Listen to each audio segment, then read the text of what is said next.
ஒரு magnanimous thinking வேணும். ஒரு லேடிஸ் வந்து ஒன்று ரொம்ப அவுட்ஸ்டாண்டிங்காக பண்ணால் வீட்லேயே பாருங்களேன். எங்கள் அம்மா சம்டைம்ஸ் சொல்லுவாங்க, ஒரு ரொம்ப எங்கள் அப்பா சொல்லுவார், இன்னும் ஒரு கல் உப்பு இருந்திருந்தா நல்லா இருந்திருக்குன்னு. ஸோ எங்கள் அம்மா என்ன பண்ணுவாங்க, போய் ஒரு கல் உப்பு எடுத்துகிட்டு போடுவாங்க. நான் போட்டதுனால டேஸ்ட் மாறுமான்னு கேட்பாங்க. You know it's easy to comment. But அந்த ஒரு சமையலை செஞ்சு அந்த அவ்வளோ எஃபர்ட்ஸுக்கு சபாஷ் ரொம்ப நல்லா இருக்கு சாப்பாடு அப்படின்னு வந்து எத்தனை பேர் சொல்கிறாங்க வீட்டில். ரொம்ப நல்லா இருந்தால் எங்கள் வீட்டில் சொல்லுவாங்க சம்டைம்ஸ், அவங்க எந்த கமெண்ட்டும் அடிக்காத சாப்பிட்டா சாப்பாடு நல்லா இருக்கு. பட் நல்லா இல்லைன்னா கமெண்ட் சொல்லுவாங்க.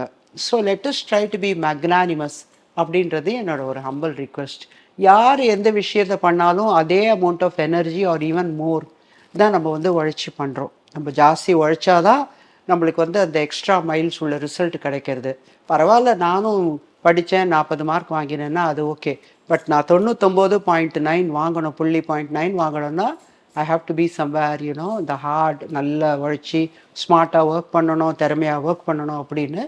ஸோ லேடிஸ்குள்ள ரெக்கக்னிஷன் இந்தியாவில் வந்து I think it still needs to go miles and miles.